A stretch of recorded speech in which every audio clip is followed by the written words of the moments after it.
다시 또 시작했다. 재밌는가 모르겠네. 아직 못 봐가지고. 자, 1-28페이지 한번 보세요. 자, 미등도 혹시 제재돼 있죠?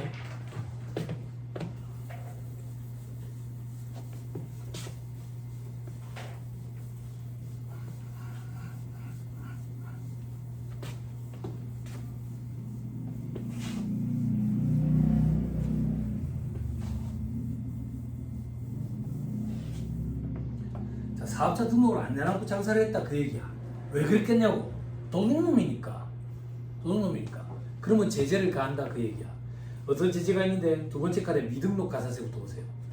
자, 미등록 가사세. 사업 개시일로부터 20일 내에 등록 신청하지 않은 경우에 미등록 가사세 1% 때린다고. 그 1%는 어떤 금액인데 사업 개시일로부터 등록 신청일의 직전일까지 공급가액의 1%. 됐죠? 자, 그럼 이렇게 생각할 수 있다고. 치킨집을 사업자 등록을 안 내놔고 장사하고 있었어. 걸린 거야. 걸려가지고 이제 가사세 내야 된다고. 그동안 얼마치 팔았는데 1,000만원치 팔았다고. 그럼 가사세 얼만데? 10만원. 돈도 아니지. 그동안에 안 걸리고 장사한 게 어디야. 오늘 닭 5마리 안 튀겼다고 보면 되잖아. 그지? 미등록 가사세가 무서운 게 아니야. 무서운 거는 그 위에 있는 등록 신청 전 매입세 불공제가 무서워. 등록 신청 전 매입세 불공제는 뭔데요?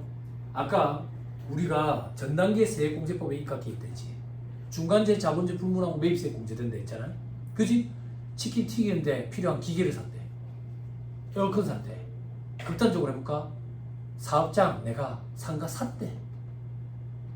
상가 얼마짜리 샀는데 여기 옆에 여기 더샵 1층에 있는 상가 샀대. 18억짜리. 부가세가 1억 8천이잖아. 그거 공제 못 받는다 그 얘기야. 그러니까 미등록 가사세가 무서운 게 아니야. 등록전 매입세 불공제가 무섭다고. 그럼 우리가 현업에서 일할 때는 신규로 창업하는 사람들한테 사업자 등록 신청을 언제까지 해야 되는지 그걸 좀 잘 짚어줘야 돼. 그래야지 매입세 공제를 못 받는 불이익이 없다고. 됐어요? 됐죠? 자, 등록 신청 전에 매입세액은 매출세액에서 공제하지 않는다. 다만 혜택을 주는 거야. 공급 시기에 속하는 과세기한이 끝난 후 20일 내에 등록 신청을 하면 혜택. 그때로부터 역산해가지고 공급 시기에 속하는 과세기한 기산일까지 이내의 것은 매입세 공제를 해주겠대. 됐어요? 됐죠? 자, 다음 페이지. 이게 시험에 나온다. 사업 사례 봐봐. 요거 가지고 연습하자. 사업 개시일이 2026년 3월 1일이래. 그럼 사업자 등록 신청은 언제까지 해야 돼? 21일까지 하면 되겠지. 그죠? 근데 안 했대. 그럼 이제 가사세가 매겨져 가는 거야. 자, 밑에 등록 신청을 했대. 언제 했는데? 6월 5일에 했대. 그러면 3월 1일부터 6월 4일 것까지의 1%, 7월 20일에 했대. 7월 19일 것까지의 1%, 10월 21일에 했대. 10월 20일 것까지의 1%, 1월 20일에 했대. 1월 19일 것까지의 1%. 됐죠? 안 어렵죠? 자, 이제 매입세 불공제 규정을 보자. 이게 3월 1일.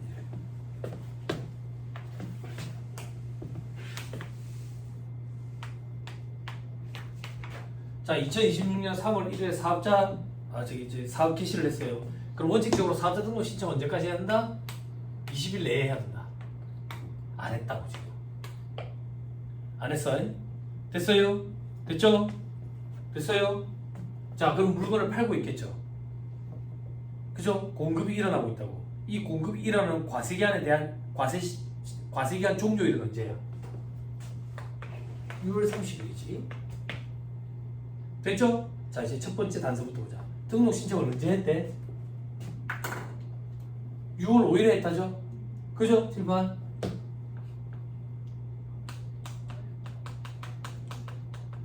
신청을 했어.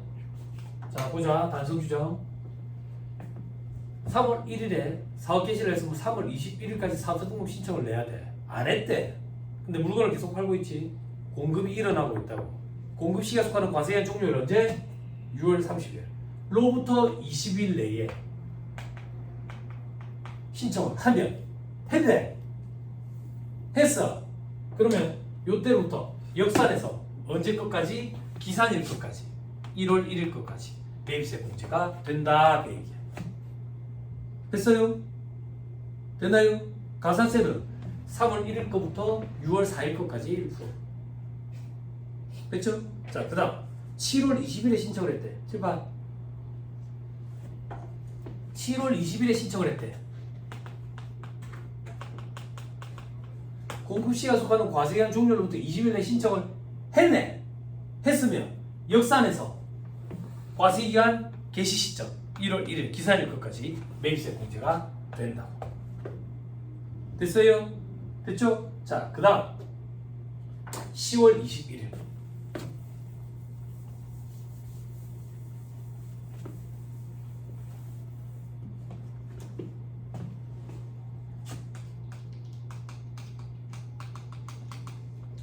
자, 보자. 공급이 일어나고 있다. 공급 시기가 속하는 과세의 종료는 이제 6월 30일 로부터 20일 내에 신청을 하면 안 했네. 안 했네. 근데 가만 보자. 여기 7월 1일부터 12월 31일까지가 또 한 개 과세기간이잖아. 그지? 과세기간 종료로부터 20일 내에 신청을 하면 했네. 그렇게 따지니까 요때로부터 역산에서 기산일 것까지 요때 것까지만 공제가 돼. 앞에 거는요 날아갔어. 공제 못 받는다고. 할 수 있겠어요? 해야 돼. 이게 말문제 보기로 무서운데 다 할 수 있어야 돼. 머릿속으로 떠올려가지고. 됐죠? 자, 그 다음 1월 20일까지 신청을 하면 1월 20일 했네. 이때부터 역산에서 여기 것까지. 됐죠? 요 날을 뭐라고 표현하는데? 기산일이라고 표현해요. 1월 1일, 7월 1일. 요걸 기산일이라고 표현한다. 됐죠? 됐습니까? 돼요, 안 돼요? 오늘 처음 들으신 분들 돼요, 안 돼요? 그죠? 청강하러 오신 거예요? 청강? 청강이에요? 아, 여기 듣고 있던 분이에요? 네네. 오늘 왜 늦게 왔어요? 오늘 집에 좀 경사가 있어가지고. 아, 그래요? 네. 아까 소개랑 뭐 이런 거 다 했거든요. 네. 했어요. 했는데 다시 돌아가지고 오늘 한 거 중에 이게 제일 중요한 거야. 우리한테 중요하다는 얘기는 시험에 나오는 빈도수 따지는 거야. 이게 제일 중요해. 오늘 한 거 중에. 세법이 다른 과목이랑 다른 점이 뭐냐면 이것도 결국에는 난이도 때문에 그런데 노을 좀 섞으면 원가 관리 이게 수업 시간이야. 집에 너 경추사가 있어 좀 늦었어. 혹은 막 졸았어. 집에 가서 복습을 해. 졸아가지고 기억이 안 나. 그렇지만 해결이 돼. 원가 관리 얘기야. 됐죠? 자, 이제 재무 얘기야. 수업 시간에 졸았어. 집에 가서 계산기를 두드리면 안 나와. 책에는 답이 나오는데 나는 계산기 두드리니까 안 나와. 자, 이게 재무 얘기야. 자, 세법은 수업 시간에 졸았어. 집에 가서 복습을 해. 어디를 해야 되지? 이게 세법이야. 네? 난이도가 어렵다고. 방금 지금 강의에서 이해했죠? 집에 가서 스스로 혼자 해보면 잘 안 돼. 자꾸 반복해야 돼. 네? 연구 논문에서 본 얘기들이야. 헛소리가 아닌 거예요. 가장 효과적인 복습 방법은 그날 배운 걸 그날 바로 하는 거래. 아까 잔소리했죠? 오늘 공부 8시간은 내가 한 거예요. 여러분들은 제가 공부 8시간 하는 걸 지켜보고 있었던 거고요. 됐죠? 오늘 바로 복습해. 집에 가면 대부분 그러거든. 오늘 8시간 공부해서 너무 피곤해. 안 되겠다. 내일 해야지. 아니야. 공부는 내가 했어요. 내가 공부하는 걸 보여줬을 뿐이야. 오늘 복습해야 돼. 아니면 내일 하고 이거 잘 안 돼. 어렵다고 조문이. 그렇죠? 자, 법조문 다시 읽어볼게. 법조문이 뭐라고 되어 있는데 다만 공급 시기가 속하는 과세기간이 끝난 후 20일 내에 등록 신청한 경우 신청일로부터 공급 시기가 속하는 과세기간 기산일까지 역산한 기간 이내의 것은 매입세 공제가 된다. 법조문에 이렇게 표현이 된다고. 그러면 맞다 이렇게 발라낼 수 있어야 돼. 이해했어요? 이해했어요? 동아대 두 분 이해했어요? 왜 깜짝 놀래요? 요도 동아대예요? 아닙니다. 그래요? 요는 학생이에요? 직장인이에요? 아니요, 전 졸업한 지 얼마 안 됐어요. 얼마 안 됐어요? 네. 요 완전 동아대판이에요. 간호사 선생님은 어디 학교 나왔어요? 물어봤대 그런 거? 학교? 학벌은 무슨 상관이야? 간호사인데. 그래? 간호사 훨씬 낫는데. 한참 간호사가 그 결혼시장에서 얼마나 높았어. 코로나 때문이야. 코로나 때문에. 코로나 때문에 반 죽겠지 이제 일이 많아가지고. 다양하네. 다양해. 이제 조합 안 되면 더 다양해질 거예요. 조합 안 되면 사람이 늘어나요. 사람이 늘어나는데 여러분들은 잘 오셨어요. 조합 안 되면 뭐가 피곤한지 알아요 또? 수강생들이 첫날 수업하고 쉬는 시간 막 찾아와. 찾아가지고 세무사님 부가가치세법 어떻게 해야 돼요? 뭘 어떻게 해? 나는 특별반에서 부가가치세법 강의했는데 조합반에서 부가가치세법 강의 안 한다고. 소득세나 법인세 하지. 그럼 어떻게 해야 될까 그럼? 그럼 내가 뭘 하는 거야? 성인이나 돼가지고 돈을 몇백만 원 결제하는데 그런 것도 안 알아보고 했냐고. 어? 알아서 해야지. 알아서. 그러면서 동영상 강의라도 보든가 이렇게 얘기해준다고. 아무튼 간에 그런 사람들이 있어요. 내가 특별만 들을 수준은 아닌데 난 조합반 때부터 들어야 될 수준인데 큰 코 다치는 거야. 잘 왔어. 재무랑 원가는 깊이 있는 부분까지 안 들어갔겠지만 그래도 한번 들어본 거랑 안 들어본 거랑 달라. 전공이 어떻게 돼요? 저 영어과 나왔어요. 아, 여기 나중에 물어봐. 여도 비전공자랬나? 뒤에가 비전공자랬나? 공대를 했잖아. 여도 전공자잖아. 이제 간호사 선생님도 비전공자잖아. 비전공자는 차변, 대변 용어 자체에 일단 미쳐. 그게 아무것도 아닌 것 같지? 학교 다닐 때 공부 열심히 했어? 학교 다닐 때 공부 열심히 했어? 열심히 안 했어도 대학 4년 동안에 주워들은 게 엄청 큰 거야. 교양학과 4년 동안에 농으로 뭐라고 얘기하냐면 교양학과 4학년은 시험 대비를 전혀 안 해도 비포 사이즈 앞뒤로 꽉꽉 다 채울 수 있다라고 얘기한다고. 답안을. 그 정도로 거짓말을 잘해.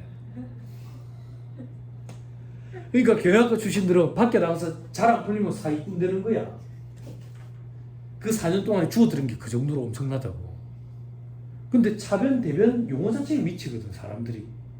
근데 차변, 대변 용어 자체에 익숙하다고. 그것만 해도 엄청나. 비전공자들은 그걸 뭐라고 표현하냐면 이 바닥에서는 회계학 마인드가 정립이 돼야 된다라는 얘기 하거든. 감각, 회계 감각. 그게 한 6개월은 걸려. 근데 우리가 6개월을 기다릴 수는 없잖아. 예? 공부를 하면서 버티다 보면 어느 순간 익숙해지는 거야. 그런 용어들이. 비전공자들은 왜 차량음악으로는 계정 과목을 쓰지? 미수 수익이 뭐지? 이자 수익은 뭐지? 이런 거에 일단 미친다고. 그것만 해도 득인 거야. 학교한테 주어드린 게. 그리고 비전공자들은 기다리면 된다니까. 그걸 계정 과목을 암기하려고 깜지에다가 쓰면서 암기하는 그런 사람은 없어. 시간이 지나면 다 돼. 다 돼. 너무 조급해할 필요 없어. 기다리면 돼. 그리고 다른 과목을 공부하면서 또 연계되는 그런 부분들도 있어. 내가 예전에 재무회계 강의할 때 재무회계 재고자산 파트에 보면 전환원가라는 표현이 나온다고. 그럼 내가 수강생들한테 뭐라고 얘기하냐면 기다리면 해결돼요. 원가 회계 시간에 해결해 줄 거예요. 그러면 수강생들 반응이 저 쓰레기 같은 놈 지가 모르는가 보다. 어떻게 모르겠어. 내가 원가 강의를 몇 년을 했는데. 네? 근데 원가 수업 시간에 전환원가에 대해서 공부한다고. 재무회계에서는 왜 그런 얘기 안 하는데 원가에서 다 들었다고 보는 거야. 더 수준이 높으니까. 그럼 세법에서는 더 수준이 높으니까 다 배웠다고 보는 거예요. 그래서 나중에 법인세법 보면 회계랑 이런 차이점이 있죠. 이렇게 얘기한다고 내가. 근데 수강생들이 이제 멘탈 털리는 거지. 회계가 기억이 안 나는데. 예? 그건 알아서 수주를 해야 되는 거야지. 아니면 내가 강의를 어디까지? 답이 없는 거지. 좀 기다리면 돼. 용어가 어느 순간 익숙해진다. 익숙해지면 들려. 우리 영어 단어 하나도 모르면 영어 안 들리잖아. 이것도 그렇다고 생각하면 돼. 총알이 좀 필요해. 이쪽 관련된 용어들을 우리가 좀 많이 들어야 돼. 암기하고. 그럼 어느 순간 잘 들려. 근데 그게 절대적인 시간이 좀 필요하니까 좀 버텨야 돼. 버텨야 돼. 어쩌겠어. 버텨야 돼. 그리고 세법이잖아. 여러분들 알기 쉽게 이해를 돕기 위해서 내가 농담을 많이 섞잖아.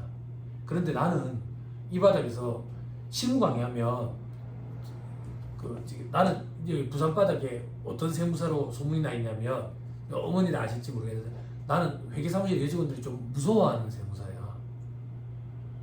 뭘 한 적도 없는데 왜 무서워하는 세무사로 소문이 났는지 모르겠는데 나는 무섭대 좀.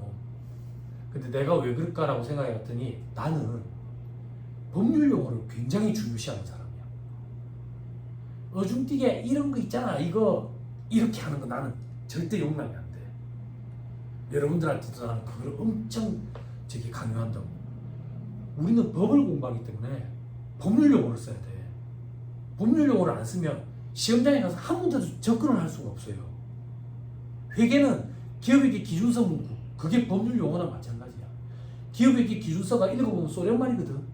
그걸 알기 쉽게 풀어 써놓은 책들이 여러분들이 보는 중국 회계서 처제기야. 세법 전문 읽어보면 소련말이거든. 그걸 알기 쉽게 풀어 써놓은 책이 세법 개론 대기계자 개론 대충 써놓은 책이라고. 그것도 어렵다고 막 양이 많다고 그러니까 서머리 막 이런 게 나오는 거야. 서머리 이게 서머리야? 이게 서머리야? 서머리가 서머리가 아니잖아. 안 그래? 이게 어떻게 서머리야? 좀 기다려야 돼. 근데 이제 눈 놓고 기다리면 안 되겠지. 노력을 하면서 기다리면 어느 순간 귀가 뚫린다 그러잖아. 영어 공부할 때, 외국어 공부할 때. 그런 것처럼 이것도 그런 계기가 한번 딱 생겨. 그때부터는 재밌어. 잘 들려서 재밌다고. 그래서 좀 버텨가지고 재미도 느끼면서 공부를 해봐. 아주 짧지만. 아니 그 재미를 느끼는 게 아니라 아주 짧아. 찰나의 시간이야. 그 다음부터 더 힘들지. 근데 어쩌겠어. 힘든 만큼 메리트가 있겠지. 그러니까 그 힘든 걸 참고 다들 하겠지. 그지? 나중에 종합반 되고 객관식반 돼봐. 2차반 되고 그러고 머리 하얗게 쓰시는 어르신들이 막 앉아 계신다고. 뭐 간접적으로 이제 느낄 수가 있는 거야. 뭔가 메리트가 있으니까 저 나이가 되신 분들도 공부를 하지 않을까. 그지? 직접적으로 경험하지는 못했지만 그런 걸 간접 경험하시고 넌 이제 어머니가 하고 있는 거 보고 있으니까 느낄 거 아니야. 어머니가 그렇게 고생하면서 뭐 한다고 그렇게 노력을 했겠어. 내가 학원에서 맨날 놀리고 그랬거든. 근데 어머니가 그 놀림을 참아내면서까지 어떻게 얼마나 고생을 했겠어. 그지? 대단하다. 그렇게 따지면 너는 조금 더 환경이 조금 더 괜찮은 편이잖아. 어머니가 스트레스 많이 줘? 아니야? 아 미안해. 녹화하고 있구나. 내가 같은 어머니는 천사 같은 분이야. 그렇게 웃으면 이게 뭉타기가 안 돼요. 내가 여태까지 학원에서 강의하면서 내가 16년 강의하면서 내가 이 학원에서 제일 오래될 때 있잖아. 최하나 씨 같은 분을 본 적이 없어. 주변 사람들에게 다 인정. 천사 같은 분이었어. 이분의 가족들은 정말 행복하겠다는 생각을 매번 해왔었어. 됐지? 자, 다시 돌아갑시다. 자, 우리 와이프가 맨날 그래. 내가 무슨 말하면 얼굴에 영혼이 없다는데 영혼이 실렸었어 방금. 진심이었다. 알았지? 자, 오늘 공부하는 것 중에 이게 제일 중요해. 제일 중요해. 집에 가서 스스로 해봐. 잘 안 돼. 근데 버텨야 돼. 그런데 하나만 더 내가 꿀팁을 주면 공부를 할 때 언제 짜증이 나냐면 강사가 낮에 강의할 때 보니까 이해가 돼. 그래. 그런 내용이지. 그 집에 가서 계산기를 두드리는데 나는 안 돼. 기억이 아까 이해됐었는데. 기억이 안 나는데. 어쩌지 이해됐었는데. 어쩌지 미치겠네. 넘어가면 돼. 그냥 넘어가면 된다고. 무슨 말인지 이해했어? 이걸 붙잡고 있으면 책장이 다음 페이지로 넘어가지 않아.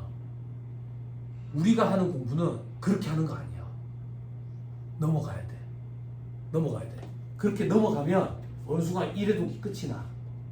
1회독하고 2회독을 하잖아. 2회독을 하면 뭔가 더 보여.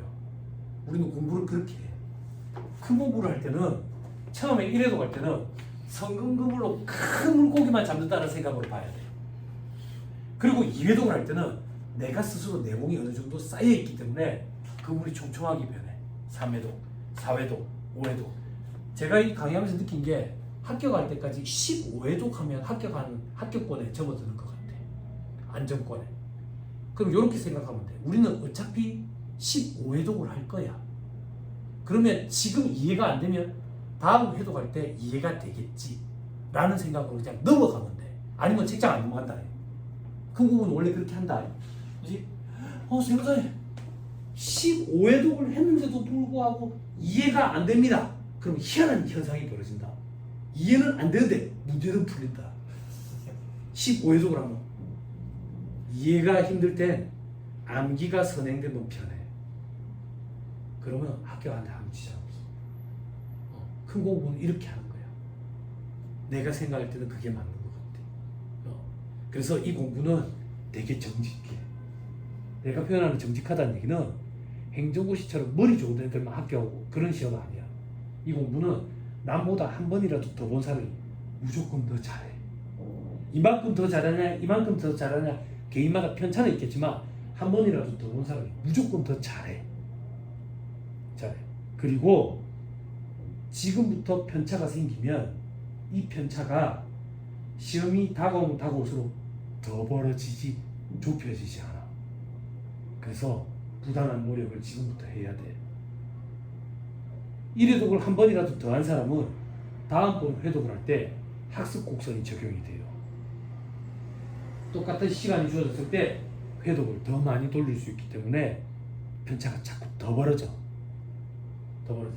그래서 직장인들이랑 학생들이랑 스터디를 같이 하면 안 돼. 진도가 같아질 수가 없어. 전업수험생이랑 다른 걸 같이 하는 사람들이랑 스터디를 같이 하면 안 돼. 진도가 같아질 수가 없어. 그런데 직장인들은 합격률을 높이려면 어떠한 경우에든 어떻게든 학생들이랑 같이 공부하려고 애를 써야 돼. 학생 너는 직장인들이랑 같이 공부하면 합격 가능성이 떨어져. 이게 아이러니하다, 그치? 그럼 학생들은 돈이 없으니까 직장인들한테 커피 좀 얻어보면서 같이 해주면 돼. 무슨 말인지 이해했죠? 그죠? 그리고 요즘에는 곰처럼 공부하는 사람 없어요. 곰 된다고. 요즘 나이 어린 애들 얼마나 영악하게 공부하는데 문명의 이기를 최대한 많이 활용하세요. 그죠? 예전에 보니까 요거는 지금 없는데 예전에는 패들 다 갖고 왔더라고. 패들하고 벌써 그게 한 18년 전이가 처음 누구가 패드를 갖고 왔어. 처음 패드를 갖고 왔을 때 내가 잔소리를 못했다. 필기 언제 다 할 거예요 지금? 이거 언제 빨리 필기할 수 있어요? 필기 빨리 되는데요? 이거 빨리 해봐야 예쁘게 써지더라고. 세상이 달라진 거야. 그리고 나서 어느 순간 몇 년이 흘렀는데 다 패드인 거야. 그러더니 이거를 그냥 심어왔더라고. 회원집에서 이걸 못하려 해가지고 하루에 한 심어가지고 왔더라고. 음파이잖아, 음파. 근데 이제 돈 받고 파는 게 아니라 지 혼자 보면 뭐 문제 없겠지. 그 어디서 그렇게 했냐 하니까 회원집에서 할 때 대학까지 회원집에서 그래서 나도 좀 하고 싶은데 책 저거 들고 다니기가 아닌데 이랬는데 근데 이렇게 하면 안 불편하냐? 안 불편해? 그래서 페이퍼가 안 났냐 그랬더니 그 하이퍼링크 같은 걸 걸더라. 애들이 그 링크를 걸어가지고 메모장이랑 동시에 띄우는 거야. 그 링크를 클릭하면 요거에 관련된 그 메모장 화면이 뜨는 거야. 그리고 애들이 그거 뭐라 하지? 그 화면 캡처를 하나? 그러면서 내 강의를 그렇게 녹음을 하더라고. 그 부분을. 그래서 와 뭐라 하면 안 되겠다. 나도 배워야 되겠다 싶더라고. 학생 그런 거 써왔어? 안 써와서? 학교에서? 최대한 여러 가지 방법을 다 동원해봐. 효율적으로 공부해야 돼. 효율적으로.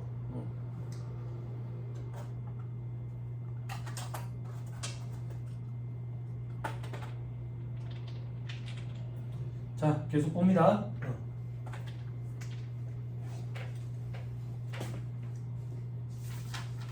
자, 휴폐업 신고 및 갱신 발급이 돼 있죠. 그죠? 휴폐업 신고. 사업자 등록을 한 자가 휴업 또는 폐업을 하고 싶대. 그러면 지체 없이 또 하래. 지체 없이. 자, 회계사무실에 일하는 친구 주의해야 돼. 현업에서 세무사님 일할 때는요, 사업주랑 회계사무실 직원이랑 조율해가지고 잡는데요. 그러면 안 돼. 법조문에는 지체 없이라고 돼 있어. 지체 없이. 이거 실무적으로 우리 일할 때는 조율을 하거든. 배움 날짜를 언제로 할 건지 사업주랑 조율한다고. 근데 우리 시험은 지체 없이. 이게 맞는 말이다. 그리고 아까 우리 사업자 등록증 말소되면 사업자 등록증 반납해야 되는 거 있잖아. 실무적으로 반납하는 일이 없거든. 응? 그걸 가지고 시험장에 가지고 반납 안 해도 되는데요. 그러면 지만 떨어지는 거야. 응? 자, 그 다음 사업자 등록증의 갱신 발급돼 있는데 이거는 볼 필요 없습니다. 자, 1-31페이지 과세거래, 거래시기, 거래장소.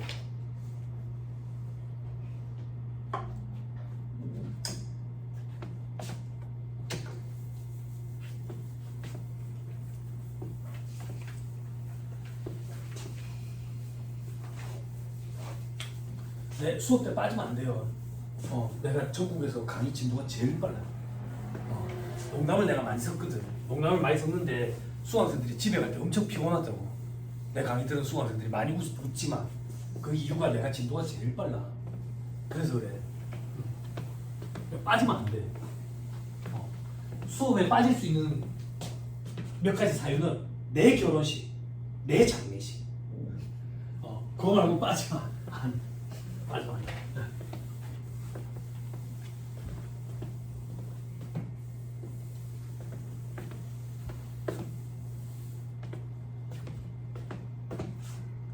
자, 부가세법사 과세대상거래 아까 잠깐 살펴봤죠? 세 가지예요. 세 가지, 그죠? 어떻게? 재화의 공급, 그리고 용료의 공급,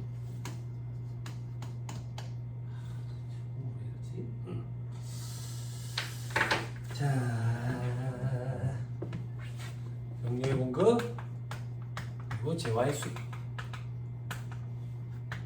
자, 7번 봐요. 재화의 공급, 용료의 공급. 그럼 재화의 수입 밑에 뭐가 올 것 같아요? 아구가 딱 맞아 떨어지려면 용료의 수입. 그죠? 근데 엑스표현이 돼 있죠? 그죠? 용료의 수입에 대해서는 현재 과세하고 있지 않다. 과세하고 있지 않다. 됐죠? 그래서 과세 대상 거래는 세 가지예요. 그럼 용료의 수입에 대해서는 왜 과세를 안 하는데요? 과세할 수 있는 방법이 없는 거야. 왜? 눈에 안 보여.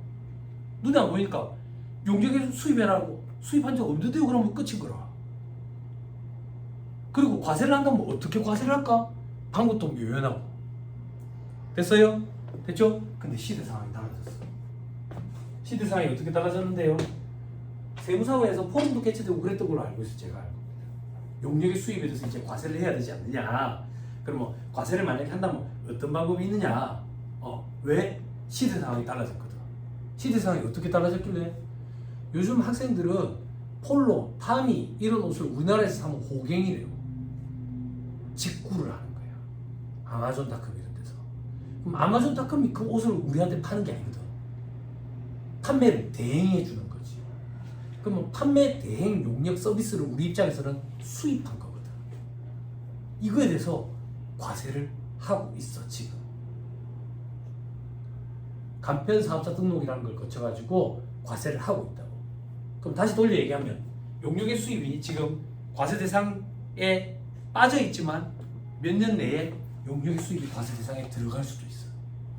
개정이 돼가지고. 또 어떤 게 있는데요? 어플 달러로 된 거 결제해 본 적 있어요? 나는 없거든. 난 뒤로 가기야. 그건 비우습이야. 비우습이야. 그지? 뒤로 가기라고, 뒤로 가기. 그지? 그것도 용역을 수입해 온 거야. 요것도 지금 현재 듣고 있어요. 간편 사업자 등록이라는 걸 통해 가지고 우리나라에서 과세하고 있어. 과세하고 있어. 그러니까 몇 년 내에 이렇게 용역의 수입이라는 게 과세 대상에 한 개 더 들어갈 수도 있어. 됐죠? 됐죠? 자, 아무튼 현재는 과세 대상 거래는 세 가지로 되어 있다. 재화의 공급, 용리의 공급, 재화의 수입 이렇게. 됐죠? 그죠? 자, 그 밑에. 자, 그 오른쪽에 과세 절차 한번 살펴보자. 과세 절차. 재화의 공급, 용리의 공급은 공급하는 사업자가 공급받는 사업자에게 공급하면서 부가세를 징수해서 세무세자에게 납부돼 있죠. 여기 어디에 파란 글씨가 돼 있어요? 사업자가 돼 있죠. 그죠? 왜? 사업자의 정의가 어떻게 된다고? 영리 목적 유무 불문하고 사업사 독립적으로 재화나 용역을 공급하는 자. 그죠? 재화나 용역을 공급하는 자. 사업자에게 국한됐다 했잖아. 됐죠? 그래서 이 표현이 나왔다. 그 밑에 재화의 수입은요? 재화의 수입하는 자가 세관장에게 시고 납부한다. 그죠? 수입하는 자가 사업자인지 불문한다. 이유는 뭐다? 소비주국 과세 원칙이 깎여 있기 때문이다.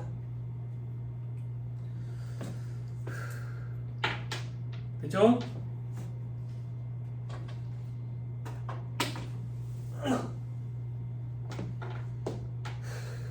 됐습니다. 자, 그 다음 오른쪽에 과세 방식 보세요. 자, 과세 방식 보니까 속지주의라고 있죠. 그죠? 저를 보세요. 자, 속지주의라는 표현은 이 바닥에서 만든 용어예요. 그러니까 세법에 속지주의라는 표현은 없어요. 이 바닥에서 여러분들 합격을 돕기 위해서 편의상 이런 표현을 만들었다고. 그럼 이 바닥에서 속지주의라는 표현은 어떤 뜻으로 통용되는지를 알아야 돼. 됐죠? 자, 이 바닥에서 속지주의는 우리나라 주권이 미치는 범위 내에서만 과세를 하겠대. 그걸 별표시 1번에 속지주의라고 표현하겠대.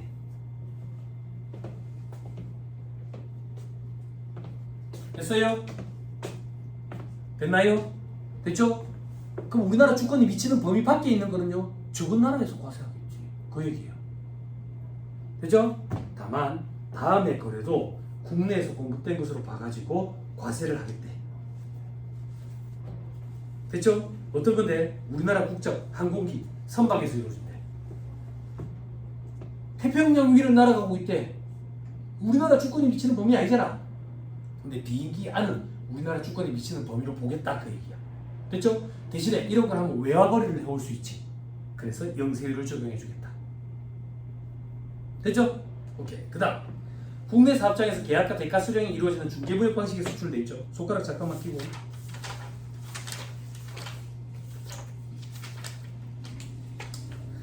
(1-66페이지)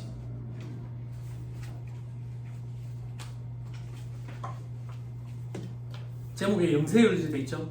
1-67페이지 봐봐. 영세율의 2-1의 재화의 수출 찾았어요? 그때 괄호 2번 중개무역 방식의 수출.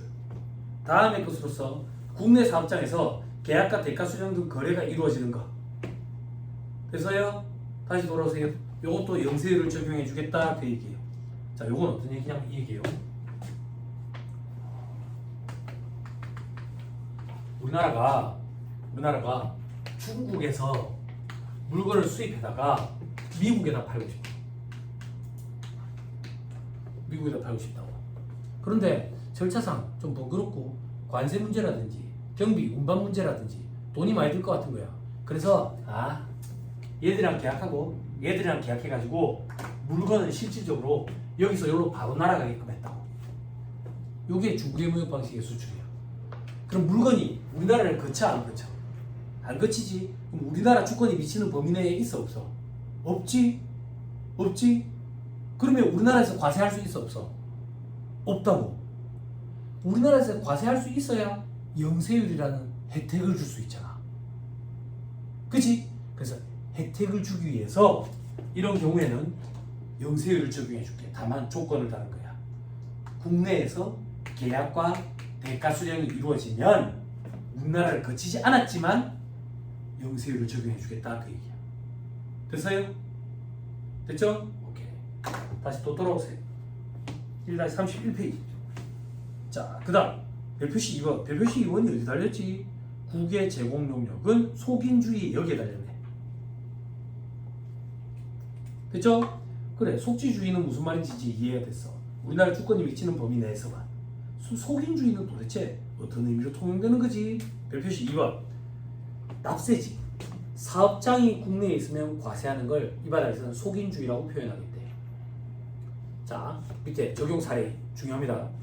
현대건설이 일본에서 건설 용역을 제공한대. 우리 앞에서 공부했어. 건설업의 납세지는 어디였어? 사업장은. 건설업의 사업장. 법인인 경우에는 법인 등기부상 소재지였지. 법인 등기부상 소재지가 어디야? 현대건설. 우리나라에 있지. 그래서 우리나라에서 과세하겠다고. 근데 외국 가가지고 달러 벌어오네? 영세율 적용해주겠다 그 얘기야. 됐죠? 자, 그 다음 동그라미 2번. 현대건설이 일본에서 임대용역을 제공한대. 부동산 임대업의 사업장은 어디야? 부동산의 등기부상 소재지랬지. 부동산의 등기부상 소재지는 어디 있어? 지금 여기 일본에 있지. 우리나라 주권이 미치는 범위가 아니다 그 얘기야.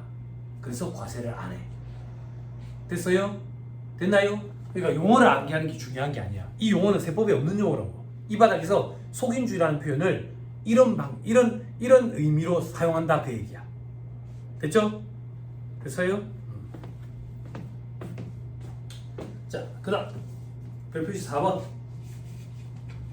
재화 용역을 공급하는 사업의 구분은 부가세법 시행령에 특별한 규정이 있는 경우를 제외하고는 국가 데이터처장이 고시하는 해당 과세기관의 개시일 현재 한국표준산업 분류를 기준으로 한다 돼 있죠. 이게 뭐냐면 저기 업종 코드 얘기하는 거죠. 업종 코드. 통계청에서 해마다 한국표준산업 분류표를 해가지고 산업의 분류표, 업종 코드 이런 거를 이렇게 쫙 이렇게 통계 수치를 작성해서 발표를 해. 매년 발표하거든. 그거에 따르겠다 그 얘기야. 업종이 뭐에 해당하는지.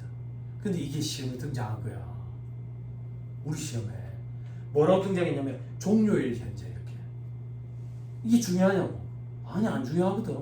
근데 이게 우리 시험에 등장한 거야. 그럼 수험생 입장에서는 이게 중요해. 그래서 등장한 지 몇 년이나 됐지만 그 이후로 등장한 적은 없어. 그렇지만 뭐 까다로운 게 아니니까 암기하고 넘어가자. 게시. 실시간 네이버에 통계 포털이라고 치면 들어가죠. 공대랍니다. 수학과 애들이 그 취직이 제일 잘 되면 통계청에 들어가. 수학 통계학과 애들이. 내가 대학 다닐 때 한 달에 걸쳐서 아는 애가 통계학과에서 한 명 갔지. 통계청에. 그때 막 다들 축하해주고 막 그러더라고. 그래서 그 축하받을 만한 자리구나. 그때 처음 느꼈지. 한 명 갔어. 그 과에서 한 명. 넘어가비? 자, 이제 재화의 공급.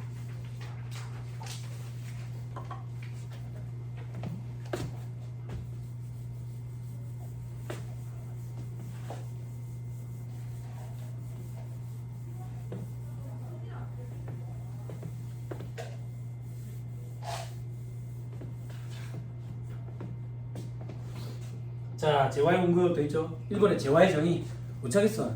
재화의 공급 과세하는데 재화에 어떤 게 들어가는지 알아야지 과세 여부가 달라지니까. 첫 시간에 이런 거 다 해야 된다.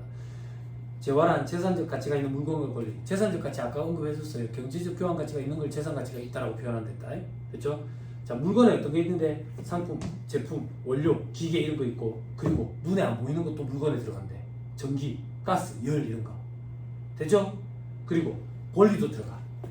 권리. 됐죠? 특허권, 영업권 이런 거 들어간다. 자, 밑에 사례 보세요. 재화로 보는 거. 사이버 화폐, 게임머니 있죠? 요게 우리 시험에 등장한 적이 있거든. 이유는 모르겠어. 이유는 모르겠는데 이거를 재화로 보겠대. 게임머니를. 게임을 안 해서 잘 모르겠어. 근데 우리 애들이 자꾸 그 충전해달라는 그건가 봐. 로벅스인가 봐. 로벅스 맞지? 로벅스. 내가 100일에 한 번씩 충전해 주겠다 했거든. 요번 달 말이야. 100일이 다 되거든. 사이버 화폐는 재화에 들어가요. 자, 밑에 동그라미 2번. 재화로 보지 않는 게 훨씬 더 중요해요. 수표, 상품권, 지분주권, 주식이나 출자지분, 채무주권, 회사채, 국공채 이런 것들을 양도하는 건 재화의 공급을 보지 않겠대. 왜? 이런 것들은 재화가 아니라 거래의 완결 수단으로 보겠대. 즉 돈으로 보겠다 그 얘기야. 그럼 이걸 사고 팔고 하면 돈을 주고 돈을 받고, 돈을 받고 돈을 주고, 그래서 부가가치가 창출된 것으로 보지 않겠다라는 얘기야. 됐나요? 됐죠? 회계 시간에 상품권 회계 처리 공부했죠? 그죠? 따로 얘기 안 해요. 지분 주권에 주식과 출자 지분이 있는데, 우리 보통 회사를 설립을 했을 때 그만큼 투자한 자본 있죠? 그걸 출자 지분이라고 그래. 그 출자 지분 중에 주식 회사의 출자 지분은 주식이라고 그래. 무슨 말인지 이해했죠? 그죠? 그렇게 생각하면 돼. 나머지 유한회사라든지 한명 합자회사 이런 데는 지분이라고 얘기해요. 출자 지분. 출자 좌수 뭐 이런 식으로 막 표현해. 근데 예전에는 이런 거 설명할 필요가 없었거든. 95%가 상법을 선택하니까. 근데 지금은 70%가 행소법을 선택하니까 상법을 잘 모르더라고. 내가 자꾸 피곤하지. 얘기를 어디까지 해줘야 돼? 회계 얘기도 또 해줘야 되거든. 채무주권은 회사채, 국공채. 회사가 돈이 필요해가지고 발행하는 거 회사채. 국가가 돈이 필요해가 발행하는 거 국공채. 됐죠?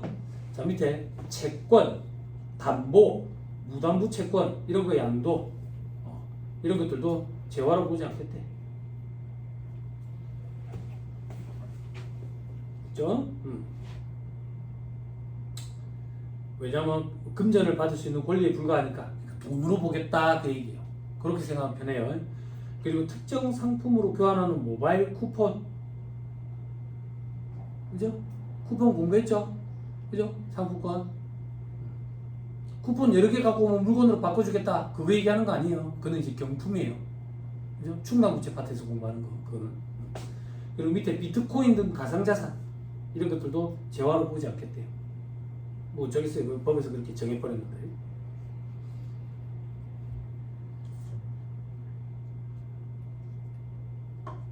됐죠? 됐죠? 자, 그 다음 이제 침 한번 보세요. 이제 재화가 뭔지 공부하고 나면 재화의 공급이 이렇게 나뉘어요. 실질적 공급, 공급으로 보지 않냐는 거, 그리고 간주 공급이라 나뉘어요. 왜 이렇게 나뉘는데? 법조문이 이렇게 돼 있어요. 법조문이. 그리고 용량의 공급도 실질적 공급, 간주 공급. 법조문이 이렇게 돼 있어. 법조문 순서대로 공부해 가는 거야. 제일 처음 이제 실질적 공급에 대해서 공부할 거예요. 그죠? 자, 재화의 실질적 공급은 계약상, 법률상 모든 원인에 따라서 다음과 같이 재화를 인도 양도하는가. 매매, 계약, 가공, 계약, 교환, 계약. 됐죠? 그럼 여기까지 다 계약상 원인인가 봐요. 그럼 나머지는 법률상 원인이 되겠지. 그죠?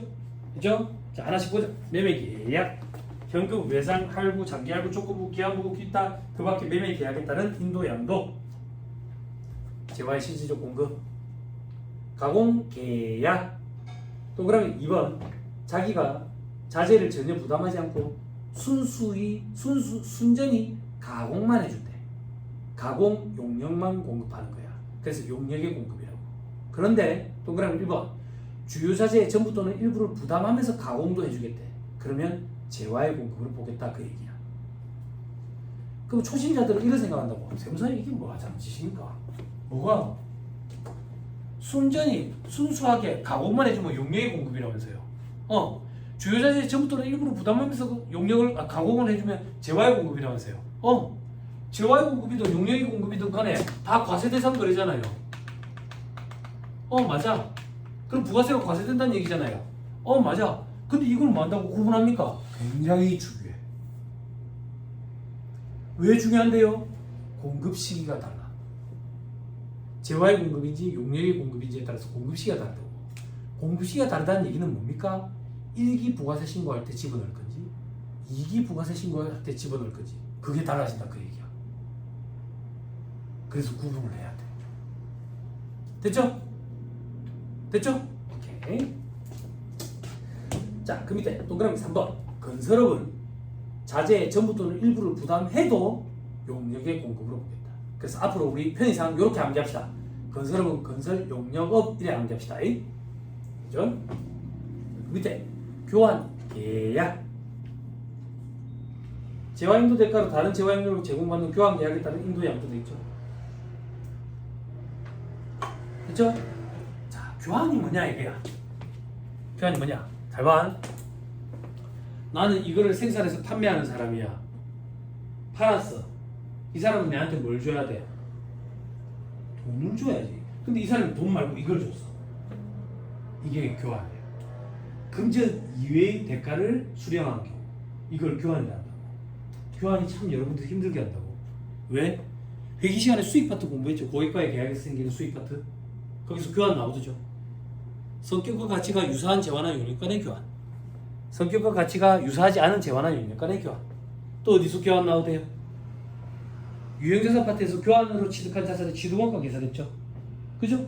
거래의 실질, 상업적 실질이 있는 경우, 없는 경우, 제공한 대가의 공개가치, 제공한 대가의 상품가액, 현금 수수에 가감하고. 기억나요? 안 나요? 기억나요? 기억나니? 기억나니? 서태지가 부르잖아. 기억나니? 기억 안 나지?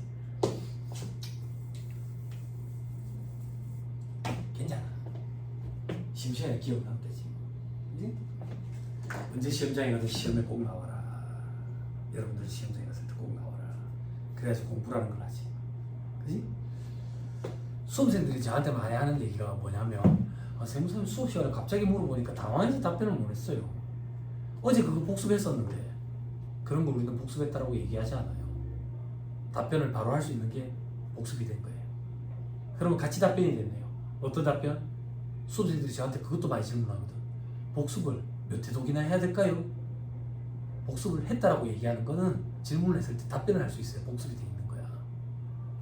어제 집에서 봤네. 복습을 잘못한 거지. 기억이 안 나면. 그지? 시험장에 가서 문제에다가 쓰면 돼. 어제까지 풀렸는데 지금 안 풀리네요. 이렇게. 그지? 출제교사가 읽어보지도 않겠지만 그런 게 비겁한 변명인 거야. 실력 없는 애들이 하는 변명이라고. 그지? 그 뭐 몇 회독을 해야 될까요? 복습을? 대답할 수 있을 때까지 하는 거야. 그게 사람마다 편차가 있겠지.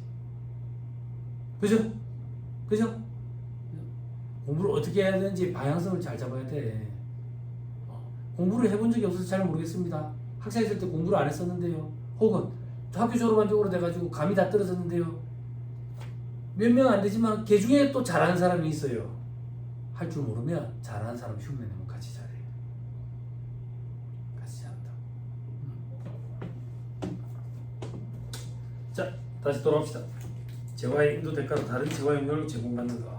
이 교환 계약도 재화의 실질적 공급이라고. 즉 부가세가 과세가 된다 그 얘기야. 됐죠? 자, 기부채란 사업자가 건물을 신축해서 국가에 기부하고 그 대가로 일정 기간 그 건물을 사용 수익할 수 있는 권리를 얻는 거래도 교환 거래에 해당한다 돼 있죠. 자, 이게 무슨 말인데? 내가 건물을 하나 지어줬어. 건물을 하나 지어가지고 1,000억 들여가 지어가지고 국가에다가 기부를 했대. 내가 미쳤어? 기부하게 1,000억을 들여가지고 대신에 그 건물에서 장사해서 수익을 벌어들일 수 있는 권리를 받아왔다고. 그러면 무상으로 준 게 아니지. 대가가 있는 거지. 또 하나 예를 들어볼까? 내가 민자로 고속도로를 건설했어. 그래가지고 10년 쓰고 나면 국가한테 주기로 했대. 내가 미쳤어? 그걸 국가에 그냥 주게?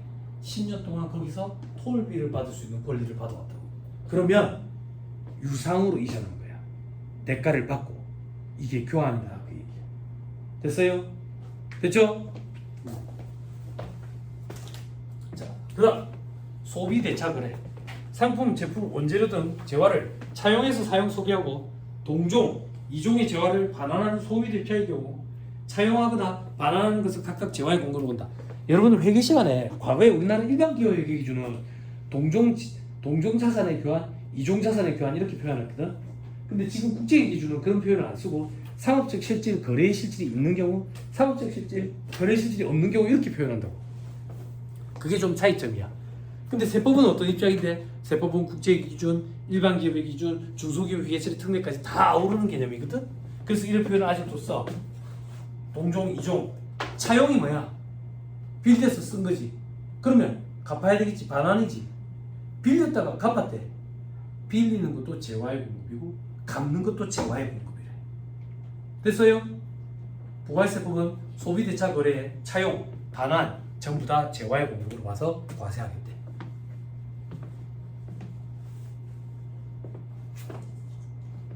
이런 거 강의하면 수험생들이 참 피곤하게 하는 거야.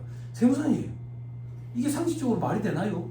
응? 같은 걸 빌렸다가 다시 돌려줬는데 이게 재활 공급이라고 이게 상식적으로 말이 되나요? 너가 상식이 있어? 상식의 기준이 뭐야? 그지? 세법에서 그렇다는데. 됐어요? 그러면 수험생들이 공부를 좀 하고 나면 뭐라고 얘기하는지 알아? 법의세법 공부할 때? 이게 어떻게 합리적입니까? 너무 비합리적인 거 아닙니까? 이랬다고. 합리적인 거의 기준이 뭐야? 네가 뭔데? 노무를 섞어서 그래 얘기한다고. 회계는 합리적이야. 회계는 합리적이야. 공정가치의 정의가 뭐야? 합리적인 의사결정이 가능한 사람들이 모인 활성화된 시장에서 거래되는 그 시장 가격이잖아. 즉, 이 시장에는 영구, 맹구, 빠꾸는 없다라는 얘기야.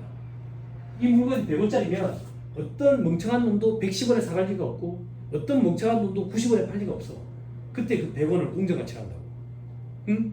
그런데 세법은 그거랑은 전혀 관련이 없어. 세법은 소득이 발생했을 때 세금을 어떻게 징수할 건지 그 절차에 대해서 규정을 하는 거지 합리적인 거는 거리가 멀다고. 그래서 그렇게 파고들기 시작하면 세법 공부가 괴로워진다고.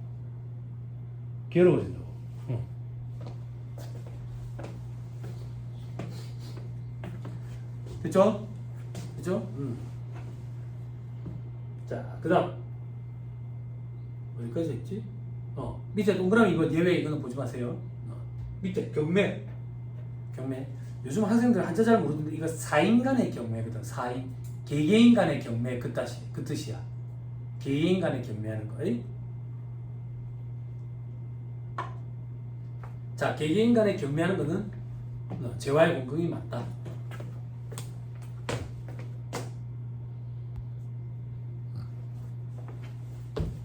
그죠? 근데 밑에 법적 경매 돼 있죠. 그죠? 국세징수법에 따른 공매, 수익계약 포함하고, 그리고 민사집행법에 따른 경매, 이런 것들은 재화의 공급이 아니다 그 얘기야. 됐죠? 자, 수험생들은 어떻게 암기하면 되냐? 국세징수법에 따른 공매, 민사집행법에 따른 경매, 법 이름 암기 못해도 돼. 그냥 수험생들은 경매는 재화의 공급이 맞다. 법에 따른 경매는 아니다. 이렇게 봐. 됐죠? 그죠? 공매는 뭐냐면 국가에서 하는 경매가 공매야. 수의계약은 뭐냐면 거래 상대방이 미리 정해져 있는 게 수의계약이야. 공공가수를 상대로 하는 게. 됐죠?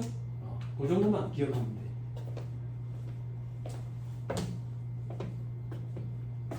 됐어요? 부디가 많이 다운됐네. 오늘 오전 첫 시간에 비해서. 힘들어요? 힘들어? 지금 속으로 그 생각하고 있지. 저 쓰레기 같은 새끼 진짜. 재무회계 원가 관리 시간에는 안 이랬는데 저 쓰레기 같은 놈이 세법 강의하니까 우리가 분위기가 이렇게 축축 처지고 힘들어 죽겠네. 그치? 그래서 예전에 괴리감이 좀 있었어. 수험생들이 그러는 거야. 세법은 너무 힘들고 재무회계랑 원가 관리는 쉬운데 재밌고, 그래서 내가 회계랑 세법 다 강의했잖아. 그럼 봐봐. 원가 하다가 재무회계로 넘으면 재무회계가 원가보다 어렵잖아. 원가는 알겠는데 재무회계는 모르겠네. 저 쓰레기 같은 강사 때문에 쓰레기야. 재무회계 하다가 세법으로 넘어가. 세법이 어렵잖아. 재무회계는 알겠는데 세법은 봐도 모르겠네. 저 쓰레기 같은 강사. 1년 내내 쓰레기인 거야. 그래서 두 과목을 강의해보니까 알겠더라고. 수험생들은 그냥 제가 노력을 안 하는 거구나. 안타깝더라고. 공부는 안 하는데 합격은 하고 싶어요. 이게 무슨 싶어요? 그지? 이해가 안 돼. 공부를 하기 싫어하니까 학원에 온 거 아니야? 시키는 것만 하려고? 근데 시키는 것도 안 하면 어떻게 합격을 하겠어? 그지? 요 옆에 반에 보면 올림픽 정신으로 매년 들어가는 어르신들 계시다고. 시험장에 2차 시험장에 1차 면제 돼가지고 해마다 왜 들어가는데? 혹시나 내가 어제 봤던 것 중에 나오기를 이렇게 그런 일을 겪거든. 그리고 처음에 요즘엔 내가 이제 하도 매 얘기하니까 부탁을 안 하는데 처음에 강의할 때는 시험 임박하면 와가지고 쓱 부탁을 해. 아이고 경세무사님, 야 예. 문제 좀 찍어주면 안 돼요? 2차 시험 문제. 합격하고 싶습니까? 네, 합격하고 싶은데 찍어드릴게. 무조건 나옵니다. 무조건. 정말요? 감사합니다. 첫 문제 찍어주지. 첫 문제를 찍어주면 어떡해요? 그래요? 몇 문제 원하시는 대로. 한 20문제만 찍어주면 안 돼요? 아, 찍어드릴 수 있습니다. 대신 시험에 안 나오지. 그게 운문이 한다. 안 그래? 그냥 안 되는 거야. 합격이. 그냥 해야 돼. 해야 돼. 정도만큼 중요한 건 없다. 그리고 아무리 책이 여러 가지가 나오더라도 기본서만큼 중요한 건 없어. 기본서에 없는 건 절대 없어요. 요약집에는 없는 게 있어. 그죠? 내가 지금 뭘로 강의하고 있어요? 이걸 하고 있죠? 얘 제목이 뭐예요? 서머리. 왜? 왜 그러는 거야? 왜 국물 먹었어? 아니야. 근데 우리 시험에는 법조문이 그대로 등장한다고. 여기도 요약집이야. 법조문은 기본서에 실려 있어. 그럼 니는 왜 기본서는 안 봐주는데? 두 가지 다 봐주면 시간이 없어요. 그럴 시간이 없어. 서머리가 요약 정리가 잘 돼 있기 때문에 서머리로 진행한다고. 기본서를 꼭 봐야 되는 파트는 기본서를 또 본다고. 그럼 내가 서머리로 진행한 부분은 기본서는 여러분들이 스스로 봐야 돼. 기본서로 진행한 부분은 서머리는 여러분들이 스스로 봐야 돼. 두 개 다 해주지 않아. 안 그래? 그럼 내가 한 200시간 강의해야 되는데 싫잖아. 200시간 나를 못해서 해요. 싫지? 그럼 웃으면 진심이 담긴 웃음이야. 응? 제자도 별소를 보고. 그지? 그지? 자, 다시 돌아오세요. 자, 이제 수용 봅시다. 수용도 재화의 공급이 맞아. 됐죠? 왜? 돈 받고 파는 거나 마찬가지거든. 수용도 국가에 팔 뿐이지. 됐죠? 다만 도시 및 주거환경 정비법, 공익사업을 위한 토지 등 취득 및 보상에 관한 법률 등에 따른 수용에서 수용 대상인 재화의 소유자가 수용된 재화에 대한 대가를 받는 경우에는 재화의 공고를 보지 않는다 되겠죠. 그죠? 어떻게 암기하는데? 들어봐봐. 수용도 재화의 공급이다. 법에 따른 수용은 재화의 공급이 아니다. 이렇게 됐나요? 근데 이상한 소리말이 나옵니다. 어떤 소리말이 나오는데 사업 시행자와 재화 소유자 중 누가 재화를 철거했는지 불문하고 공고를 보지 않겠다 돼 있지. 그지? 자, 요거는 조금 스토리를 얘기해 줄게. 과거야. 과거는 언제 얘기입니까? 한 15, 16년 전이야. 15, 16년 전에 봐봐. 내가 건물을 갖고 있어. 건물만 있겠어. 건물에 앉아있는 땅도 내 거겠지. 그지? 여기 도로가 난대. 그래서 내 의지와는 상관없이 국가에서 이걸 사가겠대. 그럼 국가에서 도로를 내려고 시행자를 한 명 선정을 한다고. 그럼 나는 얘들한테 이걸 넘기는 거야. 나는 두 가지를 넘기는 거야. 어떻게? 건물을 넘기고 토지를 넘기는 거야. 나중에 공부할 건데 건물의 공급은 부가세가 붙는 과세야. 토지의 공급은 면세라고. 면세. 그래서 건물 공급하는 부분에서는 부가세가 붙어. 부가세가. 근데 가만 보니까 얘들은 도로를 낼 거잖아. 그래서 내한테서 물건을 사가고 나면 건물을 허물어 버리더라고. 그래서 내가 처음부터 내가 건물을 허물어 버리고 나는 토지만 넘겨. 그러면 면세지. 그래서 과거에는 이 건물을 내가 철거했는지 시행자가 철거했는지에 따라서 부가세 과면세 여부가 달라졌었어. 그런데 세법이 개정되면서 누가 철거하든지 이게 달라지면 좀 그런데 안 그렇나? 결국에는 도로를 내려고 철거하는 건데, 그래서 내가 철거했든 시행자가 철거했든 상관없이 재화의 공고를 보지 않겠대. 됐어요? 이 표현이 그래서 나온 거야. 과거에는 아니었어. 얘들이 철거하면 건물에 대해서는 과세가 됐었다고. 이해됐어요? 됐죠?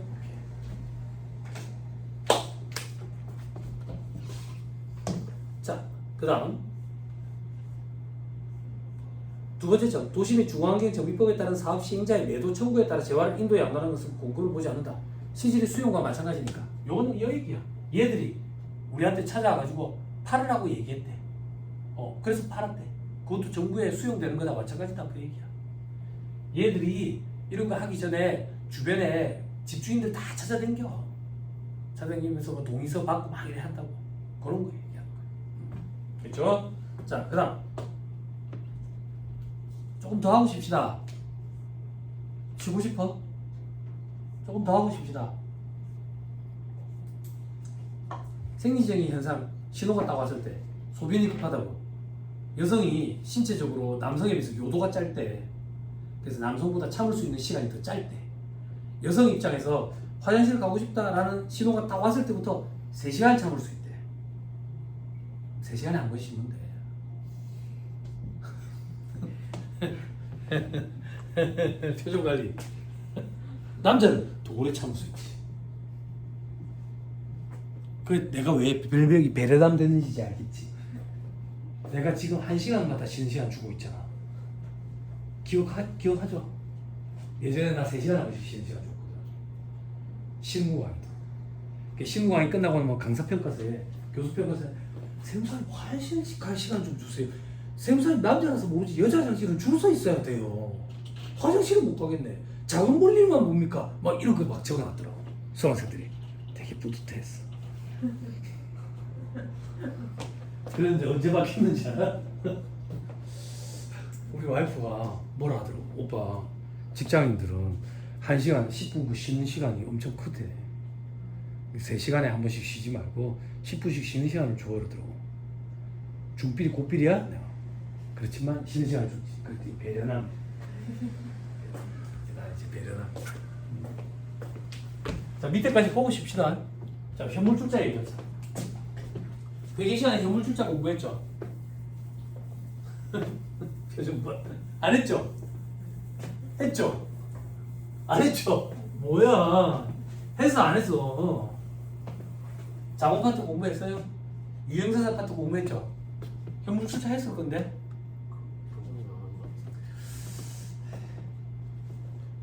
안 했다고 치고 믿지 못하겠지만 안 했다고 치고 오늘 정타에게서 안 왔으니까 다음 주에 같이 밥 먹기로 했는데 내가 물어본다. 수험생들 안 배웠다던데? 안 배웠다던데 이렇게 현물출자 안 가르쳐줬나 내가 물어본다. 불안하다 지금. 불안하다. 친구야 우리 회사 주주가 좀 되라. 어떻게 하면 주주 될 수 있는데 돈만 주면 되지. 돈이 없는데 괜찮다. 내가 들은 얘기는 네 어제 아버지한테 땅 받은 거 있잖아. 그거 좀 줘. 그거 좀 줘. 그럼 내가 주식으로 줄게. 요게 현물출자로. 현물출자. 그럼 회사 입장에서는 토지가 들어왔지. 그지? 그리고 주식을 발행해 주니까 자본금이 증가하겠지. 그지? 분계 끊었네. 숫자만 넣고 들어있네. 분계를 수준 높은 말로 표현하면 뭐야? 인식과 측정 과정이지. 인식했네? 측정하면 되겠네. 얼마인지. 됐죠? 이거 얼마인지 측정해야지. 토지가 뭔데? 유형자산 하부 요소네. 유형자산 최초 취득원가는 어떻게 인식해요? 그렇지. 그런 게 수준 높은 표현이야. 유형자산 최초 취득원가는 어떻게 인식해요? 제공한 대가의 공정한 정신이지.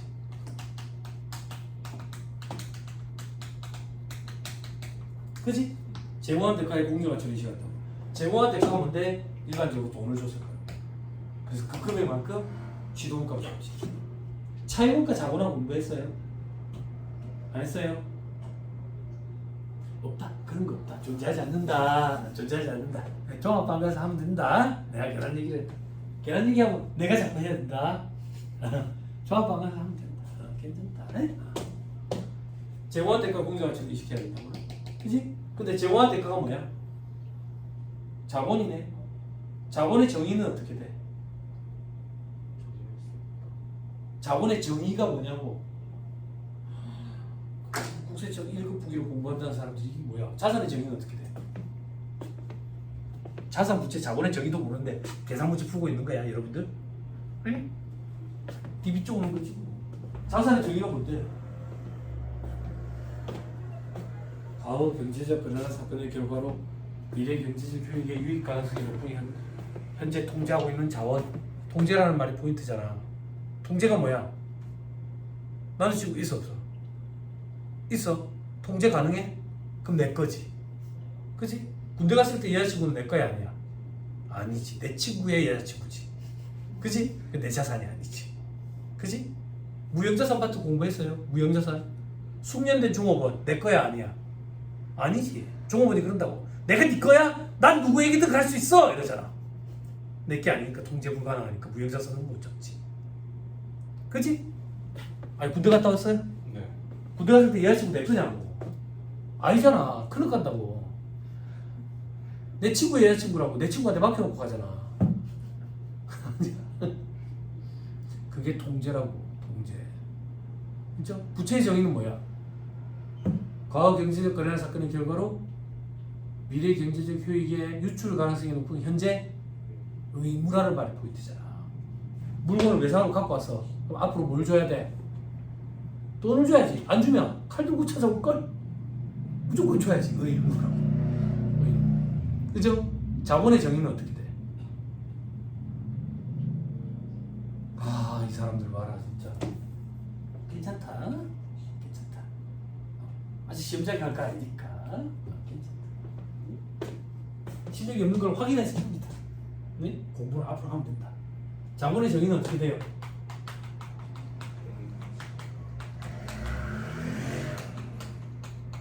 자산에서 부채를 차감한 걸 자본이라고 그러죠. 그죠? 아무것도 아닌 것 같지만 이게 굉장히 큰 의미를 갖고 있다고 그랬죠. 그죠? 어떠한 경우에든 자본은 자산에서 부채를 차감한 나머지로 계산한다고. 그래서 자본은 자체 측정이나 평가를 할 수가 없어. 그지? 제공한 대가의 공정가치로 인식하면 돼. 제공한 대가가 자본이라고. 자본은 평가할 수 없다고. 그래서 어쩔 수 없이 토지 자체의 공정가치로 인식하지. 그죠? 현물주자에서 요거 공부했죠? 토지 자체의 공정가치로 취득원가를 잡는다. 그죠? 여기 현물주자예요. 다시 우리 세법에 필요한 거 얘기할게요. 현물주자. 현물주자를 위해서 재화를 인도에 안 간대. 건물을 주고 주식을 받았대. 내가 준 게 뭐예요? 건물이죠. 건물은 부가세 과세 대상이거든. 그러니까 부가세가 과세되는 거야. 됐죠? 상대방은 나한테 뭘 줬어요? 주식을 줬죠. 주식은 아까 재화가 아니랬죠. 그러니까 부가세 과세 대상이 아니에요. 됐죠? 그다음 자기의 출자 지분을 타인에게 양도한대. 내가 주식이 있는데 남한테 돈 받고 팔았어요. 주식은 재화가 아니랬죠. 부가세 과세하는 거예요. 그다음 법인 공동사업자가 출자 지분을 현금으로 반환한대. 내가 뭘 주는데? 현금을 준대. 재화의 공급 아니라고. 됐죠? 상대방은 뭘 주는데? 주식을 준대. 재화의 공급 아니라고. 됐죠? 자, 그 다음 법인 공동사업자가 출자 지분을 현물로 반환한대. 현물로. 뭘로? 건물로 반환한대. 내가 주는 게 뭔데? 건물, 재화의 공급이라고. 내가 주는 게 뭔데? 토지래. 토지는 면세 대상이거든. 그러면 재화의 공급이 아니라고. 내가 주는 게 뭔데? 요거에 포커스를 딱 뒀다고 내가. 됐죠? 오케이. 밑에 표현은 읽지 말고요.